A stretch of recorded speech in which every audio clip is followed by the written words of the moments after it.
Oke, Assalamualaikum warahmatullahi wabarakatuh. Apa kabar semuanya? Pada kesempatan ini kita akan bahas dan belajar mengenai sifat-sifat pada gelombang mekanik. Ya, pada pertemuan sebelumnya teman-teman dan adik-adik semua pasti sudah belajar dan paham ya mengenai apa itu gelombang dan gelombang mekanik. Nah, gelombang mekanik ini dibagi menjadi dua berdasarkan arah getar dan rambatnya. Ada gelombang transversal dan longitudinal. Nah, di sini apa aja sih Kak sifat-sifat yang dimiliki oleh gelombang mekanik?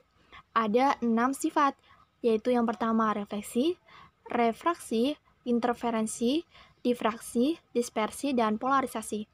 Nah, pada gelombang transversal dan longitudinal ini ternyata memiliki perbedaan pada sifat-sifat yang dimilikinya, yaitu pada gelombang longitudinal ini tidak memiliki sifat polarisasi. Kenapa, Kak? Ya, kita akan bahas pada slide berikutnya ya. Nah, di sini, sifat pertama yang dimiliki oleh gelombang mekanik adalah pemantulan atau refleksi. Pemantulan ini merupakan peristiwa di mana gelombang yang datang mengenai suatu penghalang akan dipantulkan. Nah, di sini dicontohkan pada gambar A dan gambar B. Gambar A ini merupakan pemantulan yang terjadi pada tali. Nah, ketika tali ini diikatkan pada sebuah tiang dan kita memberikan sebuah getaran, nah, di sini maka akan terbentuk pulsa gelombang, yang mana pulsa gelombang ini akan merambat menuju tiang sampai akhirnya di ujung tiang gelombang tersebut akan dipantulkan sehingga merambat kembali yang arahnya menuju sumber gelombang itu, yaitu tangan kita. Nah, lalu pemantulan juga terjadi pada gelombang air. Nah, di sini ketika teman-teman semua melempar sebuah batu pada danau atau misalkan kolam gitu, maka akan terbentuk yang namanya lingkaran-lingkaran yang menyebar ke segala arah. Nah, lingkaran-lingkaran yang menyebar ke segala arah inilah yang disebut muka gelombang.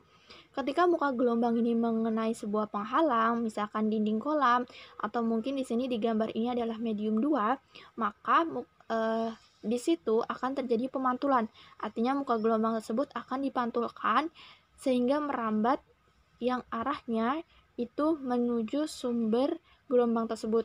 Nah, di sini digambarkan nih hasil dari gelombang pantulnya itu panah yang warna kuning. Itu arahnya masuk ke dalam ya. Lalu yang gelombang datangnya itu yang panah berwarna biru. Lalu dalam pemantulan ini terdapat hukum pemantulan, yaitu hukum Snellius, yang bunyinya gelombang datang, gelombang pantul, dan garis normal itu berada pada satu bidang. Nah, itu dapat dijelaskan pada gambar yang paling bawah. Nah, di sini pada hukum Snellius juga dikatakan bahwa sudut datang akan sama dengan sudut pantul. Nah, sudut datang ini yang manakah? Sudut datang ini itu disimbolkan dengan theta i. Nah, theta i ini adalah sudut datang, yaitu sudut yang terbentuk antara garis normal dan sinar datang. Sedangkan sudut pantul ini merupakan sudut yang terbentuk antara garis normal dan sinar pantul. Nah, lalu bagaimana sih pemantulan yang terjadi pada tali yang ujungnya terikat dan ujungnya bebas? Kita bisa melihat percobaan yang dilakukan oleh seorang guru ini ya. Jadi beliau ini melakukan sebuah percobaan pada tali gitu untuk membuktikan bentuk dari gelombang pantul pada ujung tali bebas dan ujung tali terikat. Nah, itu ketika ujung tali terikat, bagaimana bentuk gelombang pantulnya? Nah,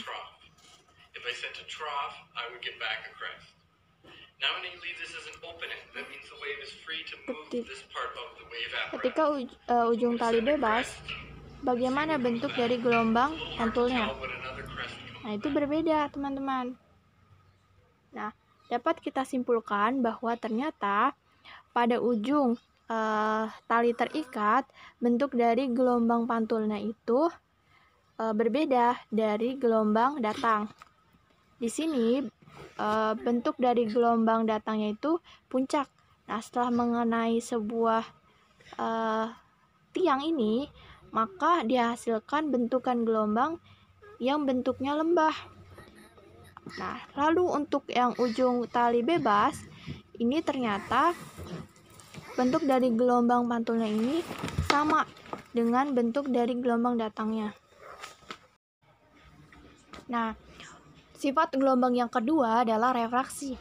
Refraksi merupakan pembelokan arah perambatan gelombang ketika gelombang melewati bidang batas dua medium yang memiliki indeks bias yang berbeda. Nah, ketika kita memiliki dua benda dengan bahan yang berbeda, maka dikatakan dua benda tersebut merupakan dua medium, yang artinya memiliki indeks bias yang berbeda. Nah, misalkan kaca itu indeks biasnya berbeda dengan udara. Nah, berbeda juga dengan gas, berbeda juga dengan kayu, berbeda juga dengan udara, dan lain sebagainya. Nah, dalam pembiasan ini berlaku hukum Snellius yang bunyinya sinar gelombang datang dari medium dengan indeks bias kecil ke medium dengan indeks bias yang lebih besar dibiaskan mendekati garis normal, dan sebaliknya. Kalau gelombang datangnya itu dari medium indeks bias besar ke medium indeks bias kecil, maka akan menjauhi garis normal. Nah, garis normal udah dijelaskan yang tadi, yaitu garis yang tegak lurus terhadap bidang atau batas dari dua medium tersebut. Lalu hukum Snellius juga berbunyi perbandingan nilai sin I terhadap sin R dari satu medium ke medium lain itu tetap. Contohnya seperti apa peristiwa pembiasan ini? Contohnya ditunjukkan pada 3 gambar di samping. Ada gelombang permukaan air yang melewati sebuah kaca. Nah, maka gelombang air ini akan dibiaskan, yang artinya terjadi pembelokan arah perambatan suatu gelombang. Kenapa bisa terjadi begini? Karena gelombang ini datang dari medium dengan indeks bias kecil ke indeks bias yang lebih besar. Akibatnya, gelombang ini dibiaskan mendekati garis normal, sehingga terjadi pembelokan arah perambatan. Lalu terjadi pula contohnya pada gelombang bunyi petir. Kenapa sih, Kak? Kok suara petir di malam hari itu lebih kencang daripada suara petir di siang hari? Nah, itu merupakan akibat dari peristiwa pembiasan, yang mana gelombang bunyi pada petir ini merambat dari medium dengan indeks bias kecil, yaitu udara yang panas, ke indeks bias yang lebih besar, yaitu udara dingin, sehingga si gelombang bunyi ini dibiaskan mendekati garis normal, sehingga suaranya lebih nyaring pada malam hari. Nah, contoh lain juga itu pada gelombang air laut ya. Nah, di sini pada gelombang air laut ini itu gelombang datang dari tempat yang dalam ke tempat yang dangkal, maka si gelombang air laut ini dibiaskan mendekati garis normal, sehingga itu terjadi pembiasan. Sama halnya tadi gelombang bunyi pada petir. Akibatnya apa dari peristiwa pembiasan ini? Akibatnya juga berpengaruh terhadap cepat rambat gelombang air ketika di tengah laut dengan di pesisir. Lalu juga pengaruhnya panjang gelombangnya. Panjang gelombang di pesisir itu akan lebih kecil ketimbang panjang gelombang di tengah laut. Dan cepat rambat di tengah laut itu akan lebih besar ketimbang di pesisir. Nah, lalu jelas bahwa indeks biasnya juga berbeda, karena pada tempat yang dalam itu punya medium yang renggang, sedangkan tempat yang dangkal ini mediumnya rapat. Nah, hukum Snellius tentang pembiasan ini dituliskan pada persamaan ini. Di sini dituliskan sin I per sin R sama dengan V1 per V2, yaitu V1 ini cepat rambat gelombang medium 1, lalu V2 ini cepat rambat gelombang medium 2 ya, sama dengan lambda 1 per lambda 2, sama dengan N2 indeks bias medium 2 per N1 indeks bias medium 1.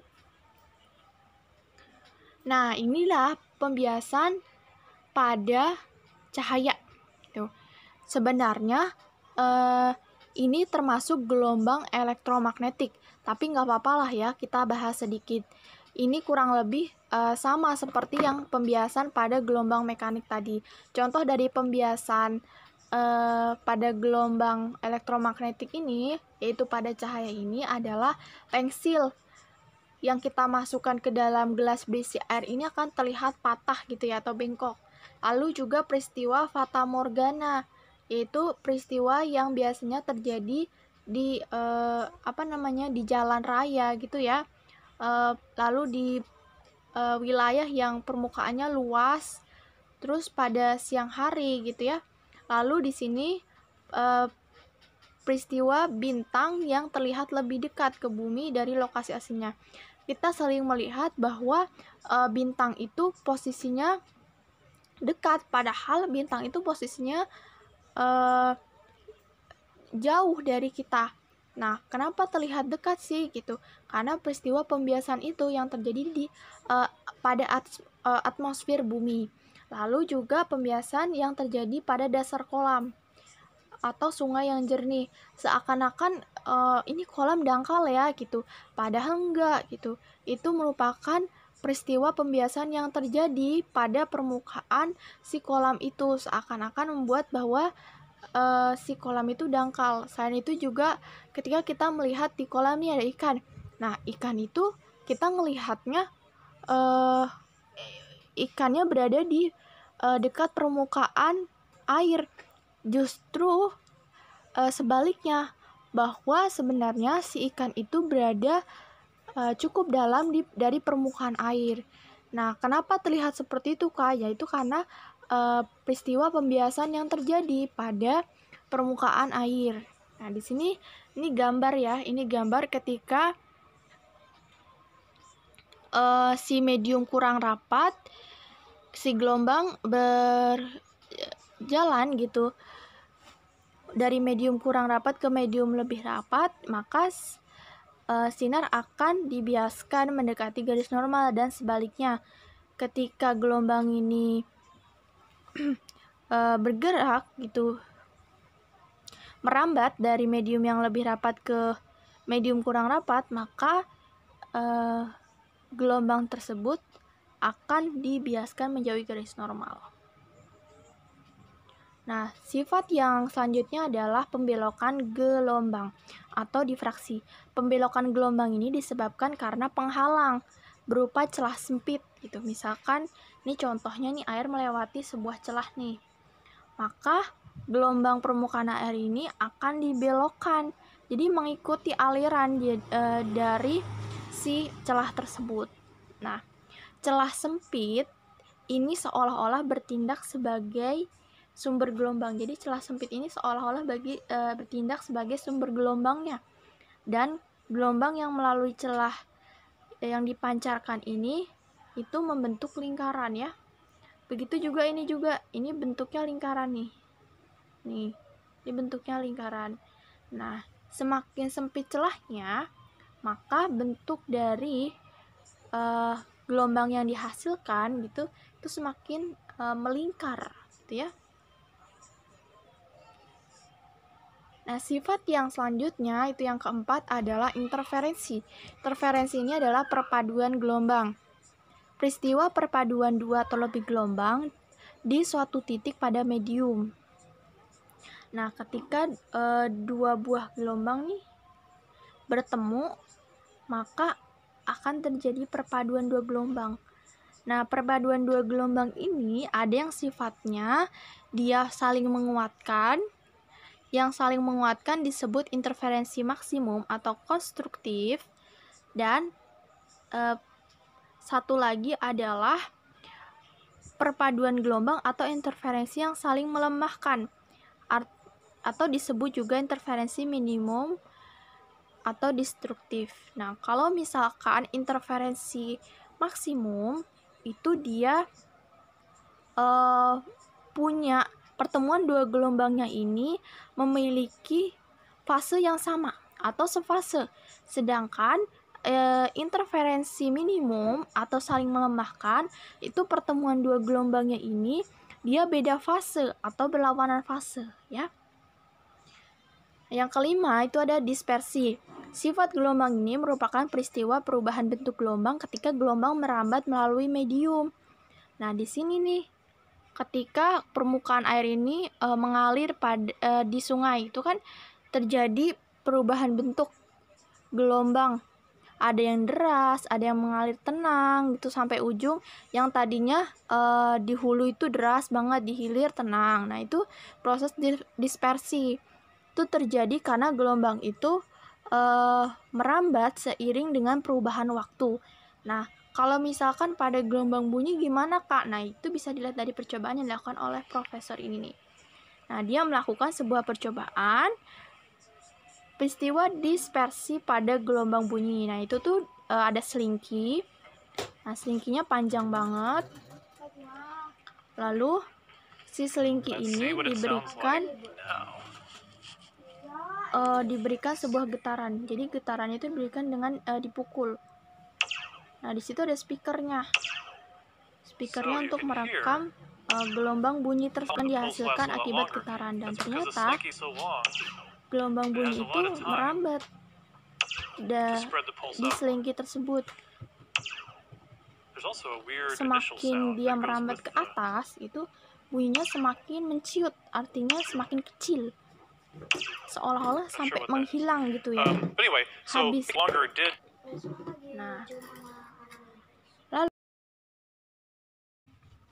Nah, sifat gelombang yang terakhir adalah polarisasi. Polarisasi ini apakah? Polarisasi gelombang merupakan penyerapan sebagian arah getar gelombang karena melalui sebuah celah. Nah, ini dapat ditunjukkan pada sebuah percobaan yang digambarkan pada gambar di samping ini.